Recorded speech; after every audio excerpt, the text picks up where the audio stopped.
Bienvenue à tous dans les carnets de Théo, votre rendez-vous mensuel dédié à l'exploration des trésors cachés et des destinations incontournables de notre magnifique région. Que vous soyez habitant de longue date ou visiteur curieux, cette émission vous guidera à travers les paysages pittoresques et les expériences enrichissantes que nous offre le territoire Ventadour-Égletons-Monétiers. Chaque mois, je serai votre guide dans cette aventure au cœur de notre patrimoine naturel, culturel et historique. Ensemble, nous partirons à la découverte de sentiers battus et de lieux emblématiques. Nous dévoilerons des anecdotes fascinantes et nous partagerons des conseils pratiques pour vivre pleinement chaque escapade.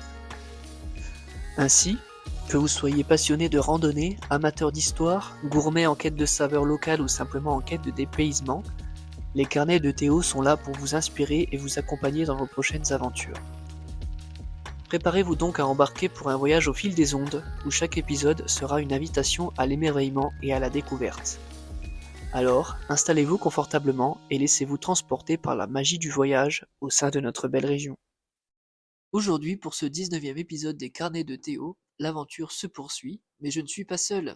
Je suis accompagné de Marine, ma stagiaire en BTS Tourisme, qui m'accompagnera tout au long de cette chronique.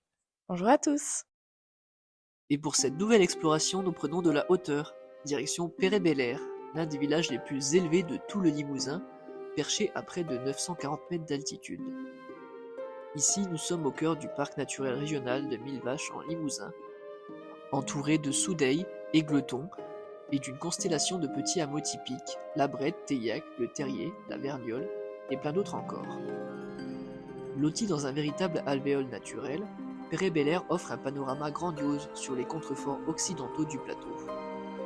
Avec seulement 95 habitants, la commune déploie pourtant une incroyable richesse naturelle, sources innombrables, tourbières, zones humides, forêts lumineuses et sentiers serpentant entre clairières et points de vue. Perret-Belair, c'est un petit village qui porte en lui toute l'âme du plateau de Millevaches, et même son histoire, jusque dans son nom. Car Perret vient du latin pira, la poire, associé au suffixe etum, qui désigne un ensemble d'arbres, autrement dit le verger de poirier. Et quand on observe les anciennes terrasses qui sculptent encore les pentes autour du bourg, on imagine très bien ces vergers médiévaux baignés de soleil. Quant à Belair, ici il ne signifie pas belle vue, comme on pourrait le croire, mais renvoie au mot occitan, une grande aire destinée autrefois aux troupeaux lors des transhumances. Un souvenir pastoral bien ancré dans la mémoire du plateau de Millevaches. L'origine du village remonte au Moyen-Âge, et Perret a longtemps été un lieu vivant, presque foisonnant. Jusqu'au début du XXe siècle, il comptait encore plusieurs centaines d'habitants, avec des artisans, une école fermée en 1975, et même un bureau de poste qui a fonctionné jusqu'aux années 1990. Le territoire regroupait plusieurs entités aujourd'hui très calmes, mais qui furent autrefois des villages à part entière, le bourg, Teillac, la Brette, la Vergnole ou encore Prends-toi garde, un petit hameau au nom savoureux, abandonné en 1914. Comme beaucoup de communes rurales, Perret-Belair a subi l'exode rural, seulement 76 habitants en 1990. Mais depuis une vingtaine d'années, la tendance s'inverse, doucement mais sûrement. Perret reprend vie, attirant amoureux de nature, résidents secondaires, néo-ruraux, un renouveau qui se sent dans la dynamique du village. Côté patrimoine, on est servi. L'église Saint-Pierre, construite au XIVe et XVe siècle, est l'un des symboles du bourg. Pilier pendant la Révolution, elle fut largement restaurée au XIXe siècle. Adieu le chaume, place aux ardoises. Et un clocher-mur à 3 baies, typique des églises rurales du Bas Limousin. À l'intérieur, on peut admirer une Vierge de Pitié en calcaire polychrome du XVe siècle, classée monument historique, ainsi qu'une statue de Sainte Catherine foulant l'empereur Maximien, elle aussi du XVe siècle, est classée. Le patrimoine religieux rayonne aussi hors du bourg. À Mégignac, la chapelle Saint-Léger, reconstruite au XVIIe-XVIIIe siècle, se distingue par son clocher-mur à une seule baie. À Teillac, une élégante croix en granit témoigne de la piété populaire. À la Vergnole, un moulin à eau en pierre, reconstruit au début du XXe siècle, rappelle l'activité économique d'autrefois. Et à la Brette, les ruines d'un château du XVIIe siècle murmurent encore les histoires du passé. Et puis, Perret-Belair, c'est aussi un belvédère à ciel ouvert. Du rocher de Chavuroche au puits de la Perrière, en passant par la Grosse Roche ou le col de la Blanche, les panoramas sont partout. Ici, chaque chemin semble mener vers une vue inattendue. Sur les tourbières, les forêts de feuillus, les vallons humides, ou carrément jusqu'aux profondeurs du cirque où le bourg se love. Si Perret-Belair est un village profondément marqué par le plateau de Mille Vaches, alors la tourbière du col de la Blanche en est probablement l'un des joyaux les plus emblématiques. Située à quelques minutes du bourg, cette zone humide offre un vrai voyage au cœur d'un milieu naturel rare, typique et absolument fascinant. Ici, on entre dans un paysage que l'on ne rencontre quasiment qu'en montagne limousine. Un patchwork de mousse spongieuse, d'eau affleurante, de petites plantes discrètes qui poussent à peine au-dessus du sol, et d'une biodiversité fragile, parfois même protégée au niveau national. La tourbière du col de la Blanche, inscrite au réseau Natura 2000 depuis 1998, est un véritable refuge écologique. On peut y croiser, si l'on ouvre bien l'œil, l'andromède à feuilles de polyum, petite plante élégante au nom poétique, mais aussi la star des lieux, la drosera, une plante carnivore minuscule, brillante et étonnante, qui capture les insectes grâce à ses gouttelettes gluantes scintillant au soleil. Autrement dit, ici, même la flore raconte une histoire. Pour permettre à tout le monde de découvrir ce milieu si particulier, un sentier pédagogique a été aménagé. Une boucle courte, facile, guidée par un ponton en bois, qui conduit littéralement au cœur de la tourbière, sans jamais l'abîmer. Des panneaux d'interprétation jalonnent la balade et expliquent, de manière simple et accessible, la formation des tourbières, leur espèce et les actions de préservation menées sur leur site. Ce sentier est d'ailleurs en cours de renouvellement de la marque Tourisme et Handicap, pour les handicaps auditifs, mentaux et moteurs, ce qui en fait l'un des rares espaces naturels du plateau pensés pour être découverts par tous, sans exception. Et quand on s'y promène, on comprend vite pourquoi cette tourbière est si précieuse. C'est une grande éponge naturelle, un régulateur d'eau, un refuge pour la faune, un climat miniature à part entière. Le tout entretenu en partie, et c'est assez unique pour être souligné, par des vaches Highland de la ferme de Jolifleur, qui contribuent à préserver l'ouverture du milieu. Mais justement la ferme de Jolifleur, parlons-en, ce sera l'objet de notre prochaine partie. Et si l'on quittait un instant les mousses, les plantes carnivores et les pontons de la tourbière pour rencontrer celles qui veillent sur cet espace naturel exceptionnel, les vaches Highland. Direction maintenant la ferme de Jolifleur, un lieu chaleureux et authentique où Sabine et Jacques vous ouvrent grand leurs portes et leurs prés pour une véritable immersion dans la vie agricole du plateau de Mille Vaches. Cette ferme a une particularité qui fait tout son charme.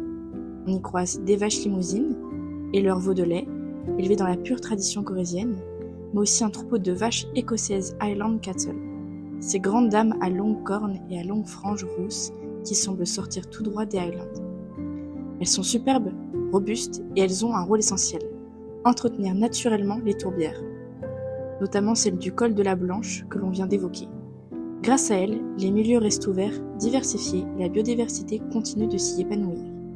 Sur place, Sabine et Jacques prennent le temps de raconter l'histoire de ces races, leurs origines, leur mode d'élevage. Mais la visite ne s'arrête pas là.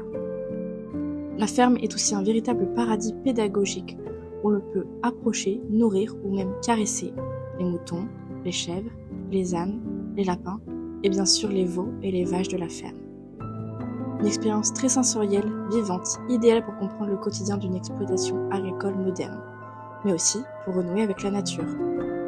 Selon l'âge du public, il y en a pour tous. Classe, famille, centre de vacances, personnes âgées et même personnes en situation de handicap mental, la visite se complète d'activités ludiques. Jeux de mémoire, petits quiz, ateliers de bricolage ou de transformation, découverte des cycles de vie, de la reproduction, de l'alimentation, bref, apprendre en s'amusant. Les visites sont toujours sur réservation, y compris les visites privatives. Et il existe même un espace d'accueil couvert pour garantir la découverte en toute saison. La ferme peut accueillir jusqu'à 25 personnes et Sabine et Jacques ont vraiment à cœur de partager leur passion, leur savoir-faire et leur attachement à ce territoire de montagne limousine. Une parenthèse douce, instructive et authentique avant de reprendre la route vers une autre pépite du territoire. Et pour terminer ce 19e épisode en beauté, Marine et moi vous emmenons maintenant sur les sentiers, direction l'une des merveilles naturelles les plus impressionnantes de Perret-Belair, les rochers de Chaveroche. C'est une boucle d'environ 7,6 km, balisée en jaune, pour 2h30 de marche, au départ du parking situé le long de la D76, juste avant le col de la Blanche. Ces rochers, ce sont un peu les sentinelles du village. D'énormes blocs de granit, posés là comme par magie, ou par quelques géants venus sculpter leur forme arrondie. Quand on se tient au pied de ce chaos monumental, une question revient toujours, mais comment tiennent-ils en équilibre ? Eh bien, seul le vent, le gel, la pluie et quelques dizaines de millions d'années d'érosion détiennent la réponse. Et ils gardent bien le secret. Sur cette randonnée, 3 grands patrimoines se dévoilent au fil du chemin. En arrivant vers le puits Bessergues, une trouée entre les résineux s'ouvre soudain pour révéler un paysage typique. Des puits reboisés, des alvéoles tourbeuses et au nord-ouest, la superbe tourbière de la Nocodie, classée Natura 2000. C'est un lieu fragile et précieux où viennent chasser les rapaces, dont le maître incontesté des lieux, le circaète Jean Leblanc, un grand planeur d'1,80 m d'envergure, spécialiste des reptiles. Le sentier traverse ensuite les flancs boisés du plateau de Mille Vaches, dominé par les épicéas, Douglas et Mélèzes.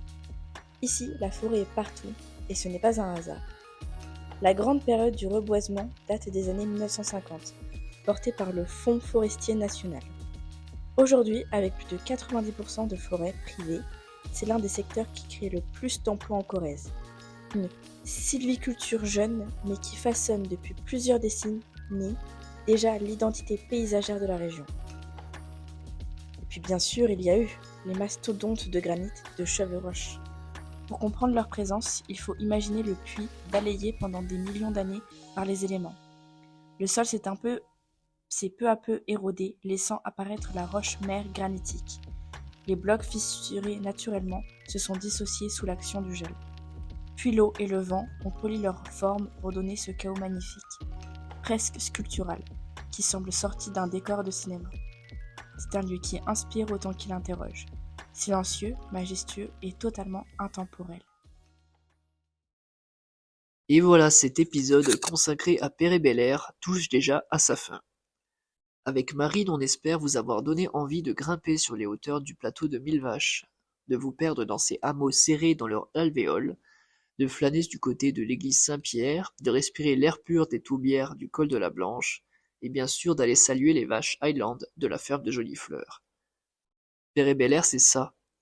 Un territoire simple, vrai, façonné par les siècles, où chaque pierre, chaque chaos de granit, chaque source raconte une histoire, un lieu qui rappelle qu'au milieu des tourbières et des grands paysages, l'humain et la nature cohabitent encore en harmonie. Merci à vous de nous avoir suivis pour ce 19e épisode des Carnets de Théo, et merci à Marine pour sa participation et son regard curieux sur notre belle Haute-Corrèze. On se retrouve le mois prochain pour découvrir une nouvelle commune, un nouveau décor, et comme toujours, de nouvelles histoires. À très bientôt sur les chemins. À bientôt!